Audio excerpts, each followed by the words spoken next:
What is actually on the bill? Drop your ego, learn from Nigerian artists, ask the right questions.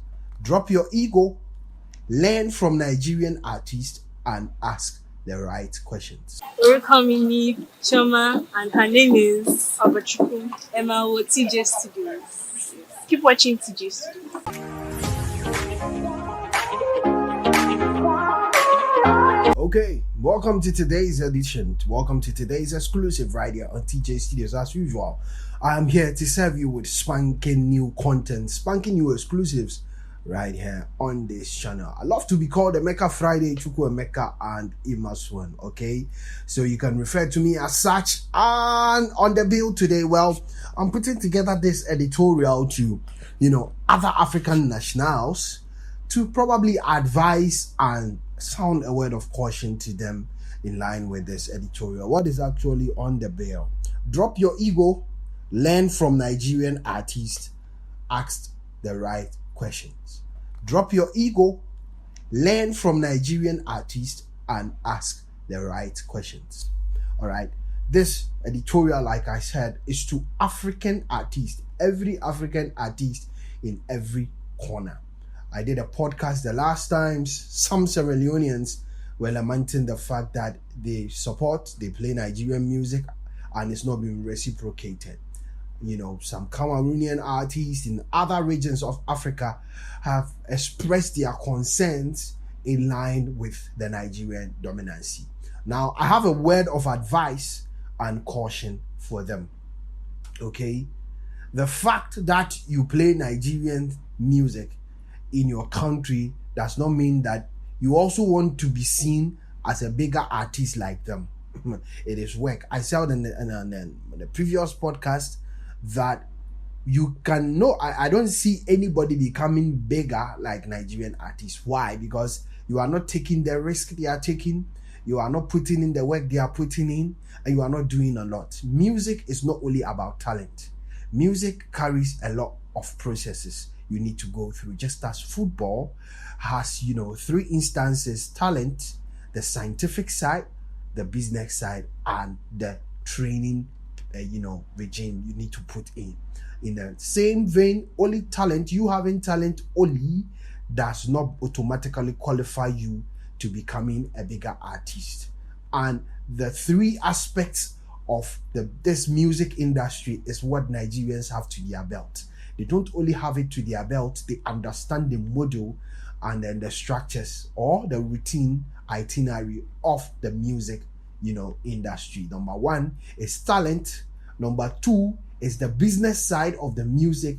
And number three are the connections. You need to have connections. These are the three they have to their belt. Evasively, I think from afar, African artists or other African artists in other countries basically look at the talent side of Nigerians only. My people know. It is in relation to the fact that the video would put in and pump in $3 million into an album project just to making sure it goes global. Okay? So understand it from the point. If you want to be heard, if you want to be as big as Nigerians, ask questions and learn. That is why I am saying that drop your ego instead of, murmuring, instead of nagging, instead of sitting in your country and putting up topics such as, the Nigerian dominancy, blah, blah, blah, and whatever. I will entreat every industry within the African space to drop their ego, all right? Go and visit Nigerians and learn the business model and business side of this music or music in general. Learn. Okay, the last time I said something, I am a YouTuber. If any Nigerian YouTuber sees me, likes what I'm doing, and decide to, adopt me as a son or anything, and decide to advise me and educate me on certain things, which is going to help my channel to earn and gain much more attention. Why should I feel so much egoistic or have a lot of ego to basically feel bossy and feel I don't need them? The problem with other African nationals, has to do with the fact that we are developing ego and looking at Nigerians as a different species. No, they are black just like us. They are our brothers. We are all in one continent, but the only hindrance affecting our cause has to do with the segregative mindset we carry. Okay, we need to drop it. Now, I want to zero in on other nationals. Tyler has won the Grammy. She's done so as such, has merited her being all over the place. All right. Okay. She should not see herself as a competitive being in the music industry, as such, competing with Nigerians.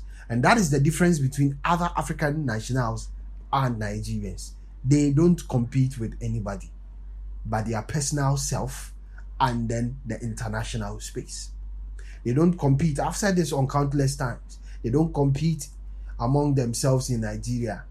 This one beefing this person, this person beefing the other, this person doing this. That's not Nigerians for you. All right, they take the competition out there by producing quality music, by understanding the business side, by building relationship as time goes on. And the last time the South African said, all right, the South African advocate said that the Nigerian space, Nigerian musicians are not competing with South Africans. In as much as he mentioned South Africans, I am majoring on Africans. They are competing with the world. In fact, as of now, they don't see themselves competing with Africa anymore. They've done that. They've passed that test. They've passed that threshold, and they are looking at the international space. Okay, so Nigerians as a whole understand the business model. I always tell you that it is not the only thing they are good at. There are a lot of things they are good at. And if you find them being good at something, it means that they've taken their time to study and understand, it in a global, mindset before they proceed. So when they when they proceed on doing something, they don't only stay fixated on Africa. Before you see Jack, the thing has gone global because they are global thinkers. This I have said on a lot of times. Let me come to my country. We are doing music, yes. We are doing it within our locality, yes. Okay, but how international and worldwide have we been? Zero. Our artists are only known within, I don't even know, quarters, certain few quarters, and are not global. They are not world. When you meet people and you ask about artists, they will fidget. They will be like, okay. Now, let me major on an artist like Sarkodie because he started before a lot of them came into being. Okay. Sarkodie started this rap thing, decided to collaborate with Davido, Burna Boy, and within that tangent, he was laughed by Nigerians.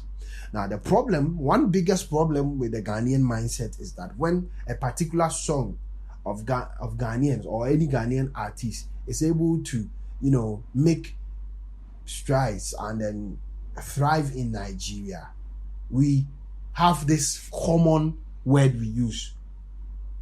King Promise dominated Nigeria. Black Sherif dominated Nigeria. This one dominated Nigeria. Okay? Do you know dominance? Do we even understand the phrase dominance? It is too big to use for an artist whose song is loved by a country. Now, let me ask 3 questions. How many shows have King Promise single-handedly had in Nigeria? How visible has King Promise himself toured Nigeria? Okay? And how associative has King Promise himself been in Nigeria? If not for the fact that Davido, Wizkid gave him, some opportunities of being on some of their programs, how visible has he been? Okay, so let's understand the word dominancy and then probably having, a song being loved by Nigerians. It is not dominancy. Now, let me mention and then teach us our dominancy if we don't get it. Let me put it in the right context for you. I wouldn't even want to look at it from a dictionary, but let's have a layman's, understanding of dominancy. Okay? Let's major on an artist, Nigerian artist, Burna Boy, and his dominancy in Europe and wherever, and in the world as a whole. All right. The podcast I did about Nigerian artists and how popular they are worldwide, that is dominancy. Burna Boy dominating, places like Caribbean, Eastern Europe, Main Europe, UK, USA, West Africa, East Africa, even in the Caribbean, like I mentioned earlier. That is dominancy. You are dominant. All right. So when once in a while an artist of ours has a song and is loved by Nigerians and they are jamming to it, we write and we say this one dominated Nigeria. What was the name of that group? VVIP now VVIP dominated Nigeria. The fact that Ahumka Womu was loved and cherished by Nigerians does not mean that VVIP dominated Nigeria. The fact that TikTok's Fefe Effect, which had Tony Tetwila on it, as such, it was loved by Nigerians, does not mean that TikTok dominated Nigeria. Okay, so let's get it right and tell our artists to stop being lazy. I don't even have a problem when somebody feels my strength lies within my country. As such, that is what I can do. So I want to stay within my country and make sure majority of my music sells here, and then a little petty part of it I'll perform to some Ghanaians in the diaspora, and I feel that is the best I can do. I don't have a problem with that. But once you have that mindset of you, and then you stay there, allow your gatekeepers to be shading and throwing shots, or some gatekeepers to be throwing shots at Nigerians, that we basically teaching them, we basically carved this mindset of we taught them this, we taught them that.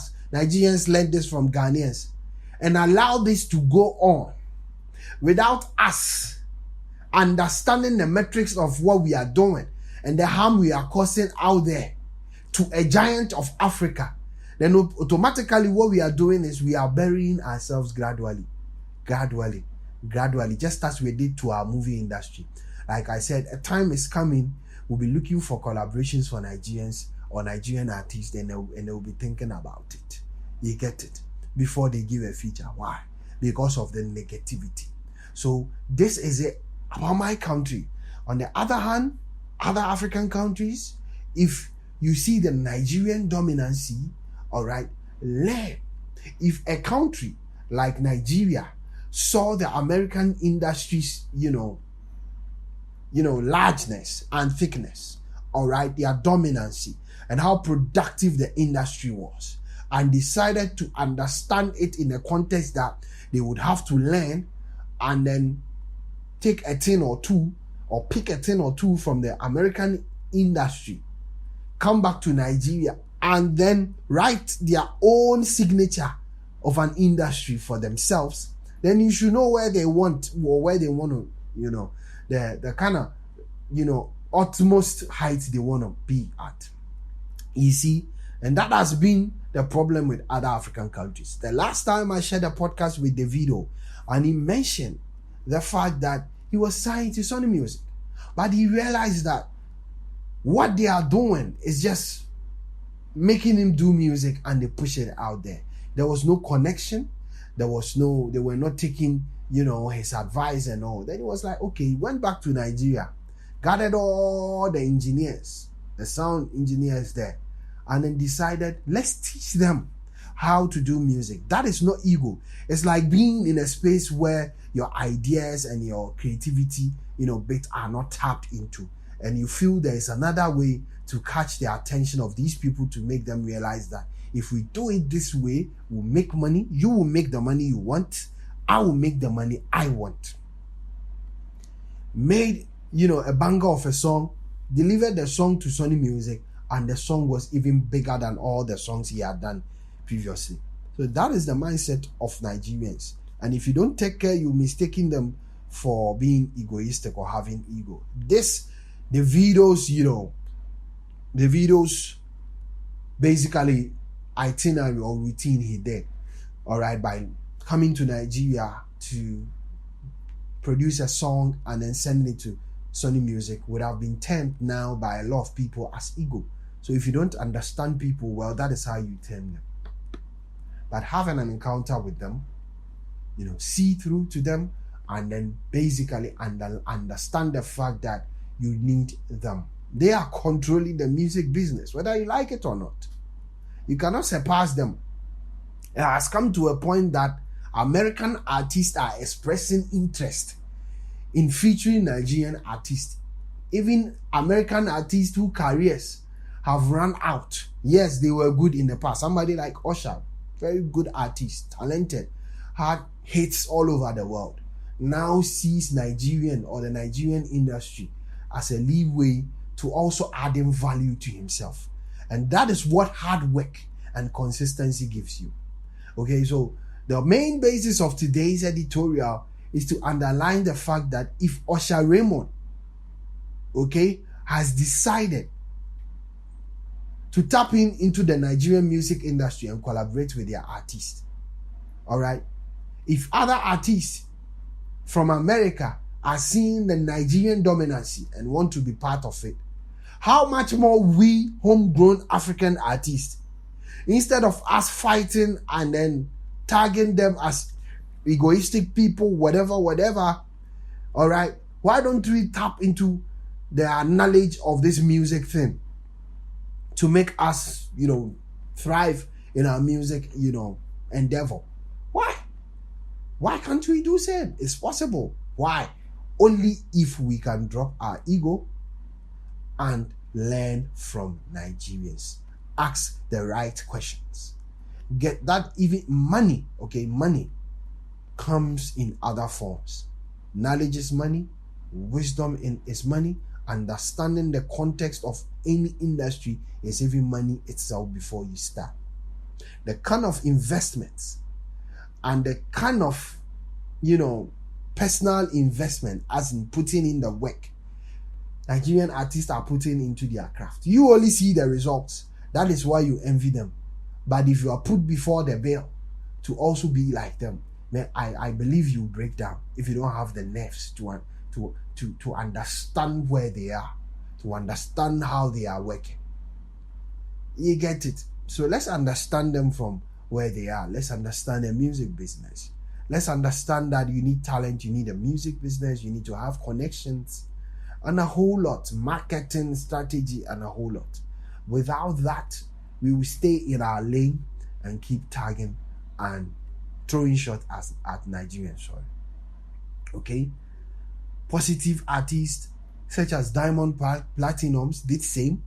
You can learn from the success story of Diamond Platinum, who is big in Eastern Africa. All right, decided to tap into the knowledge and then the Nigerian industry by asking and associating himself, asking the right questions, and the guy is bigger in Eastern Africa. The rest can do same. We can all grow together. We cannot pull ourselves down. And the fact that I've been saying this, they can't even be pulled down. You can't do it because they've made it already. They are self-made millionaires, self-made billionaires, self-made artists doing their own thing. They don't care about you anymore. When they were in Africa, making sure they conquer Africa, we were still hating. Now we've seen that it is quite difficult to catch them and we are throwing stones. No, it is not the main basis of all Africans, but a few. I believe in that. It's a few. So the rest who have the positive mindsets, let's build this African thing together. Let's unite, because I've been saying this. The whites are looking for our downfall. They want us to always be on the floor so that we can lick their feet and clean their feet, and whilst they pounce on our talents and natural resources. A country called Nigeria have been able to realize this, and they are using their medium to project themselves to also be bigger and rise up to the bill. Why are you not learning from them? Let's not reach a point where they don't want anybody to tap into what they have. Let's not get there. They are still available. Like I've been saying, the train is still accessible. You can hop onto it. Drop your ego, learn from Nigerians, ask the right questions. This is a letter to every African.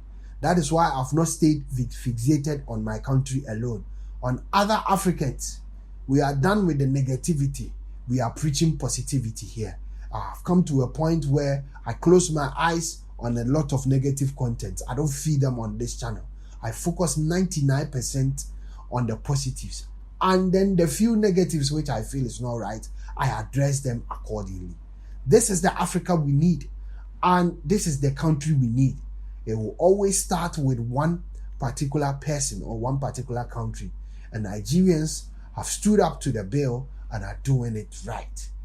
It's time for it to be an eye-opening moment for other Africans to do same, and let's move together. All right. Shout outs to Nigeria. I'll congratulate you every day. It merits, if basically it's mandatory of me to do so. Yes, I'm going to do that. All right. Shout outs to Nigeria. Okay. Other African nationals, let's do this. We can. All right. Let's hold on to the unity and then preach positivity. Let's love the fact that someone is winning and it's not from our region, it's not from our tribe, it's not from our religion, but we love it. Let's grow. Let's outgrow the hate. All right, and move together as one African continent and one African state. It's time to go. Right here on today's editorial, like I've been saying, the unity and the oneness of Africa is going to be, drummed out there. It's going to be felt out there if we all hop on and then outgrow the hate and move together as one African country. Nigerians, or Nigeria as a country, has started the revolution and are doing most and massive stuff out there. It is up to other African countries to emulate same. Hop onto the train and let's do this together. Drop the hate, learn from Nigerians, and ask the right questions. All right, let's do this together. All right, okay, I'm signing out of here. My name has always been TJY. I'm your commander-in-chief, but I preferably loved to be called Emeka Friday, Chukwu Emeka and Imaswen. I'm signing out of here. Share your thoughts with me. Join up the community by subscribing and drop your comments below. I salute you. See you same time. Peace out. Welcoming Choma, and her name is Obachukwu Emma TJ Studios. Keep watching TJ Studios.